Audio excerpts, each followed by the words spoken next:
March 11th, 2011, 2:46 p.m. A powerful earthquake shakes Japan. It unleashes towering tsunami that devastate the northeast coast and send a nuclear plant spiraling out of control. Newsline has brought you stories of those who lost loved ones, of the struggle to rebuild communities and lives. People have made progress, but the road ahead is still long. Path to Recovery, 3 years on. For people in Japan, what happened 3 years ago is still very much alive. Next week, they'll commemorate the anniversary of a day that changed so much. We're looking all this week at how the disaster affected families, how survivors are getting over what they lost, and how they're preparing for what lies ahead. The events of that day were unprecedented. And a warning, some of what we're about to show may upset some viewers. A magnitude 9 earthquake struck off the northeastern coast of Japan. It was the most powerful ever recorded in the country. A gigantic tsunami followed. Waves higher than 10 meters slammed into coastal towns and cities, destroying everything in their path. More than 18,000 people died in the disaster and its aftermath. More than 2,600 others are still listed as missing. The quake and tsunami knocked out all power sources at the Fukushima Daiichi nuclear complex, causing meltdowns in 3 reactors. Enormous amounts of radioactive substances were released into the atmosphere, contaminating vast areas both on land and at sea. The people affected by the disaster have spent the past 3 years working to rebuild their lives. But there's more work to be done. Japanese government officials estimate that tsunami generated more than 27 million tons of debris. Workers had removed 93% of it by the end of January this year. That doesn't include areas evacuated after the nuclear accident in Fukushima. More than 90% of hospitals and schools that shut down in the region are back up and running. And essential services such as water and sewage have almost completely been restored. So the basic infrastructure is coming back into place. However, many are still struggling. More than 230,000 people lost their jobs. Employment has started picking up. But the region's main industries haven't yet recovered to pre-disaster levels. Fishing has traditionally been a way of life for many people in the area. As of now, just 37% of fishing harbors damaged in the disaster have reopened. And as for farmers, many of them are not able to harvest their fields. 1/3 of farmland affected by the disaster still can't be used. Resettling people who lost their homes is another pressing issue. More than 270,000 of those who were evacuated are still living in temporary housing. The situation is particularly complicated in Fukushima. People there have been dealing with damage from the tsunami and also with the effects of the nuclear crisis. This map shows areas that were evacuated after the accident at the nuclear plant.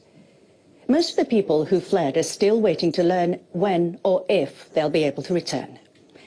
NHK World's Jun Yotsumoto takes a look at how one man's life has changed. One of the few pleasures Soichi Saito enjoys these days is spending time with his dog. I walk my dog every morning and evening. That helps me more than anything. I don't have to think about anything when I'm with you, right? Saito tries not to dwell much on how life used to be in his hometown, Futaba. His family farmed there for more than 500 years. They were particularly proud of their spinach. It won prizes for its high quality. Saito did worry about one thing. His house and field were about 3 kilometers from Fukushima Daiichi. He was concerned that an accident could occur at the plant, particularly that it could be hit by a tsunami. His worst fears came true. He remembers the repeated discussions he had with staff from the nuclear plant.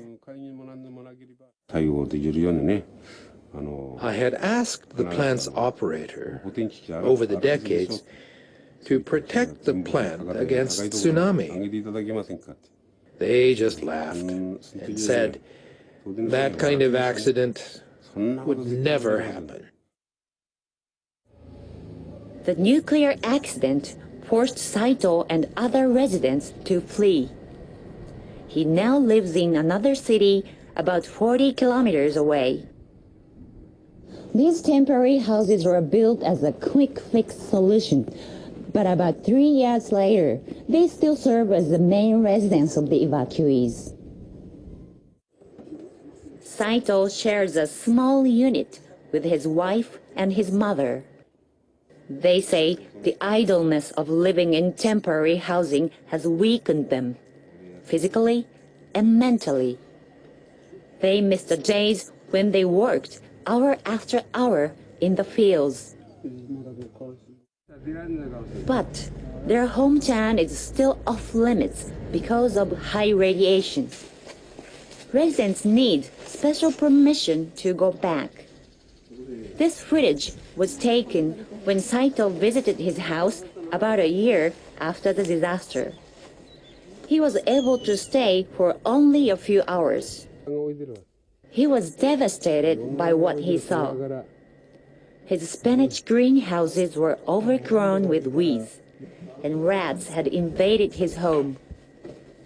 Still, Saito did not give up hope that someday he would return. But last year, he received another shock. The government announced a plan to build a storage facility for nuclear waste in Saito's hometown. His property is on the proposed site. The facility would hold radioactive soil collected from areas across northeastern Japan for 30 years. Saito knows if that plan goes through, he'll never return to Futaba. I remember my hometown, and I wonder, why were we forced to leave? Why do we have to be here? I want the government to decontaminate our land and save our community, no matter how long it takes. Many evacuees are still living in limbo 3 years after the disaster.